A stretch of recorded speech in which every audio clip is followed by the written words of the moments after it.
Minor బాలికపై అత్యాచారం జరిపి హత్య చేసిన కేసులో నిందితునికి మరణశిక్ష విధించిన జిల్లా స్పెషల్ ఫోక్సో కోర్టు న్యాయమూర్తి శ్రీమతి జయంతి ప్రత్యేక చొరవ తీసుకుని నిందితునికి శిక్ష పడేలా చర్యలు చేపట్టిన సంగారెడ్డి జిల్లా ఎస్పీ. న్యాయం గెలిచిందన్న దళిత సంఘాలు. తీర్పును హర్షించిన మహిళా సంఘాలు, దళిత సంఘాలు. 27 సంవత్సరాల తరువాత జిల్లాలో మరణశిక్ష విధించడం ఇదే తొలిసారి. వివరాలు వెల్లడించిన జిల్లా ఎస్పీ శ్రీ చెన్నూరి రూపేష్ ఐ.పి.ఎస్. 6 సంవత్సరాల చిన్నారిపై ఒక 61 సంవత్సరాల గఫార్ అనే అతను అత్యాచారం చేసి నిర్దాక్షిణ్యంగా చంపడం జరిగింది.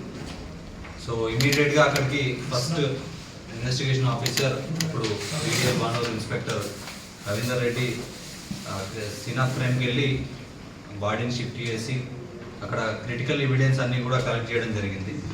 సో ఆ ఎవిడెన్స్ అన్నింటినీ కూడా కలెక్ట్ చేసి ముఖ్యంగా ఈ victim family migrant labours, so వాళ్ళకి చాలా వరకు నాలెడ్జ్ లేకున్నా కూడా గైడ్ చేసి వాళ్ళ స్టేట్మెంట్స్ రికార్డ్ చేసి టెక్నికల్ ఎవిడెన్స్ అంతా కలెక్ట్ చేసి సీసీటీవీ ఎవిడెన్స్ ఫుటేజ్ అంతా పరిశీలించి అందులో గఫార్ ఖాన్ అనే అతన్ని అక్యూజ్డ్గా ఐడెంటిఫై చేయడం జరిగింది.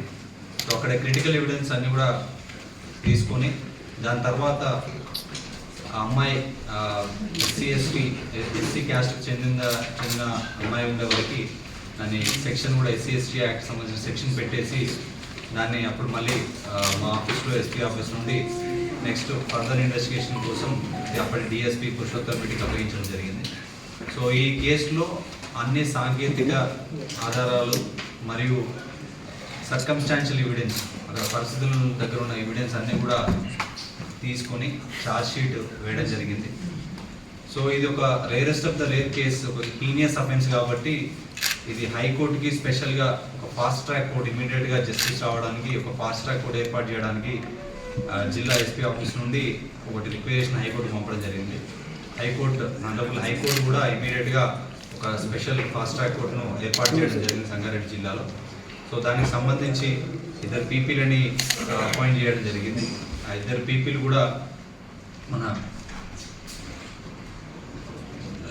కుల్కర్ణి గారు, అనంతరావు కుల్కర్ణి గారు మరియు కృష్ణ గారు, అలాగే Bharosa team resource person Soujanya, court duty officer Venkateswarlu, Rafiq, Seethanayak, court liaisoning officer Satyanarayana మరియు డీసీఆర్పీ ఇన్స్పెక్టర్ రమేష్, వీళ్ళందరూ కూడా రెగ్యులర్గా ట్రయల్ని మానిటర్ చేసి ఆ సాక్షులందరినీ కూడా ఎలాంటి ప్రలోభాలకు లొంగకుండా వాళ్ళను కాపాడుతూ ఈ ట్రయల్ అన్నింటినీ కూడా ఎక్కడా కూడా ఫుల్ ప్రూఫ్గా, అంటే చిన్న మిస్టేక్స్ కూడా ట్రయల్లో ఉండకుండా చూసి ఈ 11 నెలల్లోనే దాదాపు క్రైమ్ జరిగి 11 నెలలు అవుతుంది. 11 నెలల్లోనే ఫాస్ట్ ట్రాక్ కోర్టు ద్వారా 27 సంవత్సరాల తర్వాత మనకి మరణశిక్ష విధించడానికి చాలా కృషి చేశారు. సో ఈ సందర్భంగా వాళ్ళందరినీ మేము అభినందిస్తున్నాం. దాంతోపాటు ఈరోజు దీనిలో మనకి ఈ మన జిల్లా పోక్సో కోర్టులో సెక్షన్ 376AB, 363, 302 వీటి 3 అండ్ పోక్సో యాక్ట్ కింద ఈ మరణశిక్ష విధించడం జరిగింది. దాంతోపాటు 10 లక్షల రూపాయల నష్టపరిహారాన్ని ఆ ఫ్యామిలీకి ఇవ్వాలని చెప్పేసి కూడా కోర్టు ఆదేశాలు ఇవ్వడం జరిగింది. సో దీనిలో ముఖ్యంగా ఈ సందర్భంగా తెలియజేసేది ఏంటంటే